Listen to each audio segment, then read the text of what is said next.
नमस्कार, सहारा प्रणाम. एम्बिशन्स अनलिमिटेड मध्ये आपल्या सगळ्यांचं स्वागत. एम्बिशन्स अनलिमिटेड मध्ये आजपर्यंत आपण अनेक विषयातील करिअरच्या संधी पाहिले. कारण एम्बिशन्स अनलिमिटेड मध्ये आपण चाकोरीबद्ध विषय न निवडता करिअरच्या विविध वाटा शोधत असतो. करिअर निवडताना निर्णय क्षमता, ध्येयपूर्तीसाठी मेहनत आणि चिकाटी खूपच महत्त्वाची असते. आणि या सर्वांवर प्रभाव पाडत असतं ते म्हणजे आपलं व्यक्तिमत्व. मग या व्यक्तिमत्वाचा विकास कसा करावा हेच आज आपण पाहणार आहोत. आणि यासाठी आपल्याला मार्गदर्शन करणार आहेत पथिकचे सीईओ समीर सुर्वे. नमस्कार समीरजी, समय मुंबईमध्ये आपलं स्वागत. आपण असं म्हणतो की एकूणच जर आपण पाहिलं तर first impression is last impression असं म्हटलं जातं. मात्र त्यासाठी कुठेतरी व्यक्तिमत्वाचा विकास करणं किंवा त्या शिबिरांना जाणं किंवा प्रशिक्षण घेणं सुद्धा आता कुठेतरी आवश्यक बनत चाललेलं आहे. अशा वेळेला व्यक्तिमत्व विकास म्हणजे नेमकं काय? व्यक्तिमत्व विकास म्हणजे आय वुड से की प्रत्येक माणसाला एक इच्छा असते की आपलं आयुष्य जगताना we should live life on our own terms. आपण आपल्या शर्थींनी, आपल्या नियमांनी आयुष्य जगावं. आणि आजकालच्या स्पर्धात्मक जगात आपण हे करण्याचा जास्तीत जास्त प्रयत्न करत असतो. पण प्रॅक्टिकली हे तेवढं शक्य होत नाही. म्हणजे जसं आपलं करिअर पुढे जातं, आपलं वय पुढे जातं, मग आपण थोडेसे कॉम्प्रोमाइज करतो आणि थोडे कॉम्प्रोमाइज करतो. आणि मग after certain period of time आपण खूपच जास्त प्रॅक्टिकल होतो आणि आयुष्य खूप चाकोरीत अडकतं.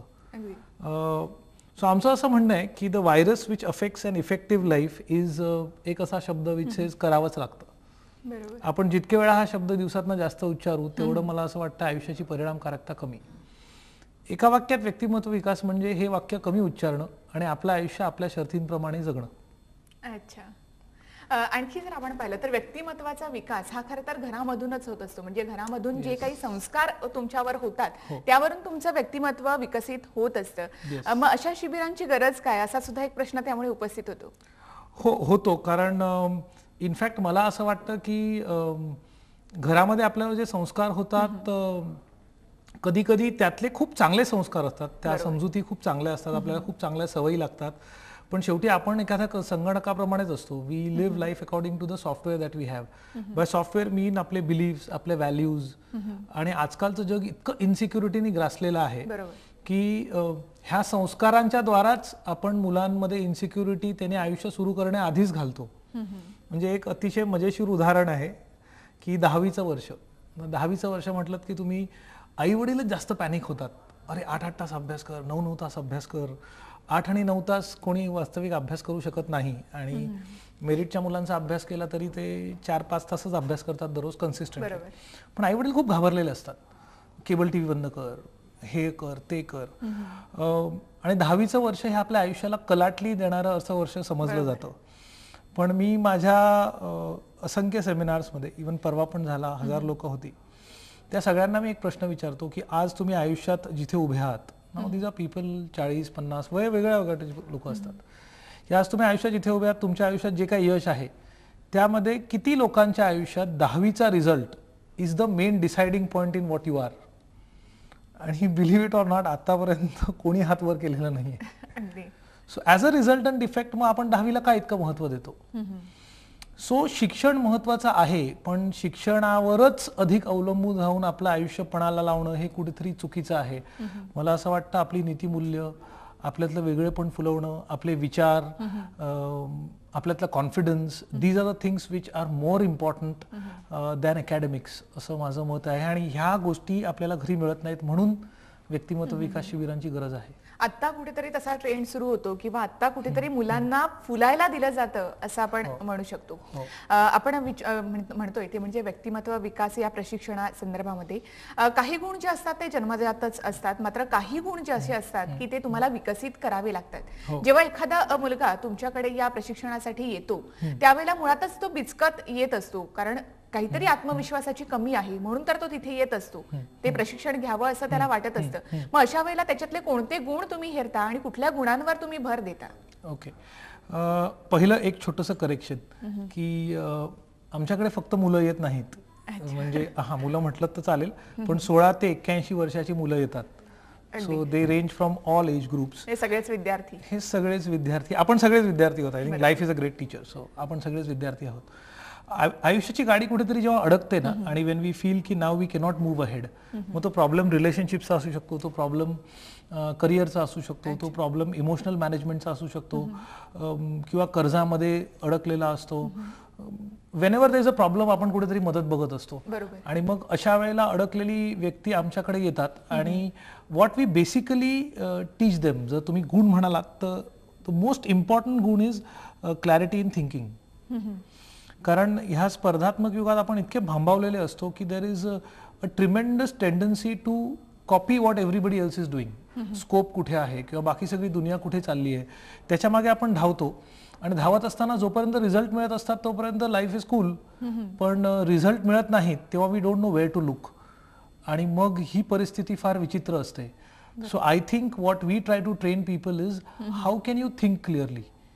Thinking and learning are two things which can guide you through in life. म्हणजे आमचं असं म्हणणं आहे की even if you are successful, तुम्ही यशस्वी झालात तरीही विचार करा हे यश मला का मिळालं. I mean what did I do to become successful. आणि अपयशी झालो तरी पण you should ask yourself question, मी काय चुका केल्या म्हणून मी अपयशी झालो. So you can try to relate, जे जनरली होत नाही. आय मीन यश मिळालं तर मग ठीक आहे, यशस्वी आहोत. आणि अनेक वेळेला असं होतं की आपण काही न काम करताही यश मिळतं. I mean that happens with all of us. त्याला आपण नशीब म्हणतो. हो, पण ते जर क्लॅरिटी इन थिंकिंग नसेल तर वी कॅनॉट डिफरन्शिएट. आपल्याला वाटतं हे माझं कर्तृत्व आहे, पण आपलं कर्तृत्व न गाजवताही अनेक वेळेला यश मिळतं. आणि ह्या उलट अशा पण वेळा असतात जेव्हा आपण खूप मेहनत करतो आणि तरीही आपल्याला हवे ते परिणाम मिळत नाहीत, त्यावेळेला आपण डिप्रेस होतो. पण डिप्रेस न होता we should try to relate and try to find out the factors, मी का अपयशी ठरतोय. So I think the first धडा is we help people how to think clearly. त्यानंतर जर तुम्ही म्हणत असाल करिअरच्या बाबतीत तर आमचा एक असा ठाम सल्ला आहे की ज्याला आम्ही FEP ॲटिट्यूड म्हणतो, की तुम्ही आयुष्यात तेच काम करा जे तुम्हाला अतिशय मनापासून आवडतं. Just do what you are passionate about. मग तुम्हाला तबला वाजवायला पॅशन वाटत असेल किंवा तुम्हाला नाचावं असं वाटत असेल, तुम्हाला जे काही करावं असं वाटतं ते करा. But for God sake don't select a career because त्यात स्कोप आहे किंवा त्यात खूप पैसे मिळतात किंवा आईवडील सांगतात किंवा मित्र सांगतात किंवा गुरु सांगतात. आमचं असं म्हणणं आहे कोणाचंच ऐकू नका, स्वतःच्या मनाचं ऐका, स्वतःच्या हृदयाचं ऐका. And then try to achieve excellence in it. आणि to create a good life according to us takes 10 to 15 years. You cannot create a great life in 4 to 5 years.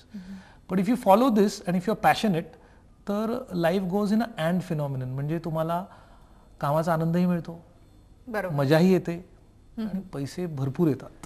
Believe me, you can be rich. तुमचा जो प्रशिक्षणाचा पहिला टप्पा असतो तो साधारणतः कसा असतो, म्हणजे किती महिन्यांचा हा प्रशिक्षणाचा काळ असतो? हा प्रशिक्षण क्रम 3 महिन्याचा आहे. It's a 3 months program. We call it a training program, म्हणजे प्रशिक्षण क्रम आपण त्याला म्हणतो. कारण ह्यात फक्त ज्ञान दिलं जात नाही, टप्प्याटप्प्याने प्रत्येक आठवड्याला आपण लोकांना भेटतो. In each session, every session is divided into 2 parts. पहिल्या भागात आपण त्यांना मनाचं किंवा मेंदूचं सॉफ्टवेअर बदलण्यात मदत करतो, which is getting clarity in your thinking. So we teach them, जसं हा FEP ॲटिट्यूड सांगितला, then we have something called UBU attitude which I elaborate after some time. मग ह्या सगळी त्यांना तत्व शिकवली जातात इन द प्रोग्राम्स. आणि मग then they are suppose to use it. तुम्ही तुमच्या आयुष्यात हे येणारे 7 दिवस वापरा, आपण परत भेटण्याच्या आधी. मग त्यावर तुम्ही आम्हाला एक अहवाल द्या की where did you use it, how did you use it, तुम्हाला त्यात काय फरक पडला तुमच्या आयुष्यात, आणि चांगले वाईट जे काय परिणाम येतात ते सगळे तुम्ही आम्हाला सांगायचे. मग आम्ही तुम्ही पुढचं मार्गदर्शन करतो. आणि दुसऱ्या भागात सेशनच्या अतिशय महत्त्वाचा भाग is communication skills. We train every participant to communicate effective. संभाषण चातुर्य, आपले विचार परिणामकारकरित्या लोकांपर्यंत कसे पोचवावेत, असा हा क्रम असतो. 1 महिन्यात कोर्स चालू असताना प्रत्येकाने आपलं पॅशन घेऊन त्यावर रिसर्च करायला लावतो आम्ही. You have to think for yourself and make a detailed questionnaire. की जर मी उद्या ह्यात वर्ल्ड्स बेस्ट व्हायचं झालं, म्हणजे आय मीन वर्ल्ड्स बेस्ट, तर मला काय काय अडचणी येतील. मग सगळ्या अडचणी तुम्ही लिहून काढा. आणि मेकिंग अ क्वेश्चनेअर साधारण 1-1.5 महिना देखील चालतं. आणि मग you try to find out the role models, who are the best people जे सध्या या फील्डमध्ये आहेत, त्यांना जाऊन भेटा. ह्यात पण धडपड असते, त्यांची अपॉइंटमेंट मिळवणं वगैरे वगैरे. पण many people have met many successful people आणि त्यांच्याकडनं उत्तरं घ्या. मग you make your life plan, की आता ह्याला धरून मी पुढे कसा जाऊ. अच्छा, म्हणजे तुमच्या म्हणण्याप्रमाणे असं वाटतं की अडचणीतून मार्ग पुढे काढत जाणं म्हणजे व्यक्तिमत्व विकास, म्हणजे तेवढा तो डेव्हलप करत जाणं व्यक्तिमत्व. हो हो. पण मी असं म्हणेन की अडचणी अँटिसिपेट करणं also comes a part of it. म्हणजे डोंट वेट टिल द अडचण कम्स. ट्राय टू अँटिसिपेट काय काय अडचणी येऊ शकतात आणि त्याच्यासाठी मी काय काय करू. आणि मग one interesting session we have is called चाकोरी मोडा, which is very very interesting, which we say की ब्लाइंडली रूल्स फॉलो करण्याच्या ऐवजी तुम्ही रूल्स फॉलो करत राहा जसं समाज तुम्हाला सांगतं, पण आपल्या प्रत्येकाच्या आयुष्यात अशी एक वेळ येते जेव्हा आपल्याला ते रूल्स खटकायला लागतात. I mean some rules don't apply to us. आपल्याला ते वाटतंय असं का मी करावं, मला हे पटत नाही, पण मग लोक काय म्हणतील किंवा अशीच रीत आहे म्हणून तुम्ही असं करा असं आपल्याला सांगितलं जातं.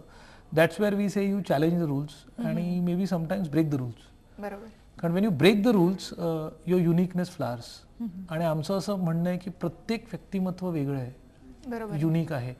त्यामुळे आपण इतरांसारखं होण्याच्या ऐवजी आपण आपलंच एक निश बनवली पाहिजे, आपण स्वतः फुललं पाहिजे आणि आपल्यासारखं एकच व्हायला पाहिजे. कारण that is the only way you beat competition. जर तुमच्यासारखे तुम्ही एकच असाल तर मग there is no competition in this world. जी समीरजी, ही चर्चा आपण अशी सुरू ठेवणार आहोत, मात्र आता वेळ झाली आहे एका छोट्याशा ब्रेकची. ब्रेकनंतर ही चर्चा आपण अशीच पुढे सुरू ठेवणार आहोत.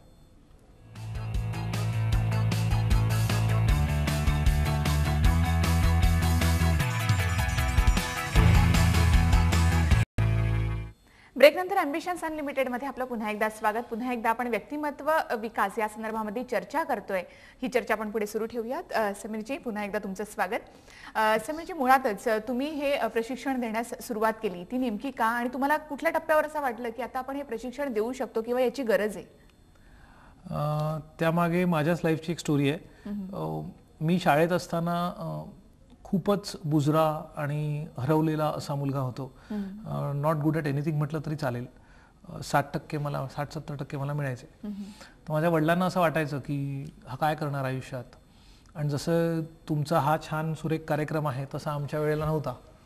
त्यामुळे माझ्या वडिलांनी खूप प्रयत्न केले. त्यांनी मला वेगवेगळ्या कोर्सेसना पाठवलं. मी फोटोग्राफी केलं आहे, हॉर्स रायडिंग केलं आहे, एअर रायफल शूटिंग केलं आहे, कम्प्युटर्स केलं आहे. आणि ते प्रत्येकानंतर मला विचारायचे काय रे हे तुला आवडलं का. मी म्हणायचो नाही असं काही खास नाही आवडलं. पण त्यांनी प्रयत्न चालू ठेवले. 12वीत असताना त्यांनी मला एका कोर्सला पाठवलं which was leadership training program. Dale कार्नेगीचा लीडरशिप ट्रेनिंग प्रोग्राम होता 7 वीक्सचा. आणि that program really change my life. म्हणजे मी त्यानंतर खूप चांगला वक्ता झालो. In the 8th week after the program I was talking to a crowd of 800 people at Lala Lajpat Rai auditorium. आणि लोकांनी मला सांगितलं तुम्ही फार छान बोलता. So I feel this is good. म्हणजे ह्यानी माणूस बदलू शकतो. आणि त्या प्रोग्राम नंतर मी आयुष्यातला पहिला निर्णय घेतला की मी नोकरी कुठेच करणार नाही. I never work for anybody in my life. आणि तसंच झालं. I never work for anybody. So it was very effective. मग मला वाटलं मी ट्रेनर व्हावं. कारण माझ्यासारखे असे खूप लोक असतील, खूप मुलं असतील ज्यांच्या मनाची घुसमट होते, ऐकायला कोणी नाही, त्यांची मनस्थिती कोण समजून घेत नाही. मग अशा लोकांना कोण मदत करणार. So this is fantastic. मग मी माझ्या ट्रेनरकडे गेलो ज्यांना डेल कार्नेगीनी वर्ल्ड्स बेस्ट ट्रेनरचं अवॉर्ड दिलेलं. सो मी त्याला म्हटलं तुम्ही मला ट्रेन कराल का. आणि मग आपल्या जुन्या भारतीय गुरु शिष्य परंपरेप्रमाणे मी 3 वर्ष त्यांच्याबरोबर राहिलो. आणि मी 12वीत असतानाच I started very early 16. So by 19 he told me you are ready, सुरू करू शकतोस. सो 2 मे 1989ला माझ्या वडिलांच्या ब्लेसिंग्सनी आणि आईवडिलांच्या ब्लेसिंग्सनी आय स्टार्टेड दिस प्रोग्राम. आजच्या पालकांसाठी हा खूप चांगला सल्ला आहे की ते मुलांना वेगवेगळ्या कोर्सेसना घालत असतात. अगदी लहानपणापासून वेगवेगळ्या कोर्सेस ते सुरू करत असतात. मात्र आपल्या मुलाची नेमकी आवड ओळखणं आणि त्या दृष्टीने त्याच्या पावलं टाकणं हे सुद्धा तेवढंच महत्त्वाचं आहे. तुमचा अनुभव या पालकांसाठी तेवढाच चांगला उपयोगी ठरणार आहे. आपण दुसऱ्या टप्प्याविषयी म्हणत होतो की व्यक्तिमत्व विकास हा जो दुसरा पहिल्या टप्प्याचं तुम्ही सांगितलं कशा प्रकारे त्याचं प्रशिक्षण असतं, त्याचा दुसरा जो टप्पा असतो त्या दुसऱ्या टप्प्यामध्ये नेमकं काय असतं? दुसऱ्या टप्प्यात जसं मी पहिल्या भागात तुम्हाला सांगितलं चाकोरी मोडा हा विषय ह्याला आम्ही खूप महत्त्व देतो. बरोबर. सो ब्रेकिंग सर्टन रूल्स जे आपल्याला पटत नाहीत ते मोडणं फार जरुरी असतं. कारण अनेक वेळेला आपण विचार न करता नियम बनवत असतो. म्हणजे एक सुंदर उदाहरण आहे. एक मुलगी असते ती म्हणते की मला मासा बनवायला शिकायचं आहे. ती आईला सांगते कसं बनवतात. मग आई तिला अशी पद्धत सांगते असं कर असं कर. पीस खायला आवडत नाही, पूर्ण बनवायचं. आई म्हणते नाही हीच पद्धत आहे. ती म्हणते नाही मी 3 नाही करणार. मग ती म्हणते तुम्हाला का सांग. आई म्हणते की मला सांगता येणार ना, माझ्या आईने शिकवलं आणि मी तसंच करत आले. मग ते आजीला फोन करतात की आपण तो फिश बनवताना 3 तुकडे का करतो. आजी म्हणते तू कधी विचारलं नाही आता का विचारते. ती म्हणते तुझी नात विचारते. म्हणते मलाही माहित नाही, माझ्या आईने शिकवलं तसं मी केलं. तर सुदैवाने पणजी असते. सो पणजीला फोन करतात की असं का. ती म्हणते नका करू 3 तुकडे, पूर्ण करा. मग आजी आणि आई भडकतात, ते म्हणतात तू आम्हाला असं शिकवलं. ते म्हणतात अगं माझ्याकडे तेव्हा छोटा तवा होता म्हणून, अच्छा, आता तवे मोठे आहेत. बरोबर. सो नोबडी थॉट की असं का केलं जातं. आणि आयुष्यातल्या अशा बऱ्याच ठिकाणी आपण नियम ब्लाइंडली फॉलो करत असतो, thinking why we don't do things. जसं आणि एक उदाहरण if I can elaborate, Sunil गावस्करनी एक नियम बनवलेला, अलिखित नियम होता की ओपनिंग बॅट्समन नेहमी टिकटिकच खेळणार. ओपनिंग बॅट्समनची जबाबदारी इज तुम्ही विकेट धरून ठेवायची. You cannot be brash, only Kapil Dev can do it 7व्या-8व्या विकेटला आल्यानंतर, पण तुम्ही सुरुवातीपासून मारू शकत नाही. आणि हा नियम सगळेजण पाळत होते, कारण who can go against Sunil Gavaskar. बरोबर. But then one day one Sachin Tendulkar came and said की why can't I hit from the first ball, आणि नियम बदलले. मला असं वाटतं आपलं वेगळेपण असंच फुलतं जेव्हा आपण नियम मोडतो, चाकोरी मोडतो. हो. आणि पण हे चाकोरी मोडल्यानंतर त्रास खूप होतात, कारण पीपल डोंट एक्सेप्ट इट. सुरुवातीला नियम मोडल्यानंतर कोणाला ते कळत नाही, पण मला असं वाटतं प्रत्येक नवीन गोष्टीचा शोध तेव्हाच लागतो जेव्हा चाकोरी मोडलं जाते. आणि ह्या सगळ्या गोष्टी आपल्याला थिअरेटिकली कळतात, बरोबर, पण मग ह्या इतरांसाठी आहेत, माझ्यासाठी नाही आहेत. मी कोण, मी एकटा काय करणार. आमच्या प्रशिक्षण क्रमात आम्ही लोकांना ह्या सगळ्या गोष्टी करायला लावतो इन देअर लाईव्ह. आणि जेव्हा आपण स्वतः करतो आणि आपल्याला रिझल्ट मिळतात, तेव्हा जी भावना येते, मला वाटतं त्यालाच आत्मविश्वास म्हणतात. बरोबर. आणि आत्मविश्वास ही यशाची गुरुकिल्ली म्हणतात. ऍब्सोल्युटली. आपण जेव्हा म्हणतो की ही मुलं जेव्हा येतात त्यावेळेला थोडासा भाषेचा प्रश्न होतो की आपल्याला इंग्रजी येत नाही, मग मी कसं जाऊन पुढे बोलणार. हा सुद्धा एक कॉम्प्लेक्स त्या मुलांमध्ये असतो. तर त्याविषयी तिथे देखील मी असं म्हणेन की म्हणूनच आम्ही कम्युनिकेशन स्किल शिकवतो, कारण भाषा आणि ग्रामर हे तेवढं महत्वाचं नाही असं आम्हाला वाटतं. म्हणजे मी MBA करत होतो तेव्हा आम्हाला एक टीचर आलेले शिकवायला, आणि ते काय पर्सनल मॅनेजमेंट शिकवायचे. आणि पहिल्या 5 मिनिटात आम्ही त्यांची मस्करी करायला लागलो, कारण त्यांना काही इंग्लिश यायचं नाही. ते दर 2 वाक्य इंग्लिश नंतर एक मराठी काहीतरी असं आपलं जोडायचं आणि बोलायचं. आणि we were making fun of him, काय doesn't even know how to speak English, why is he here. पण 40 मिनिटं झाल्यानंतर आम्ही सगळ्यांनी त्यांना स्टँडिंग ओवेशन दिलं, because he knew his subject very well.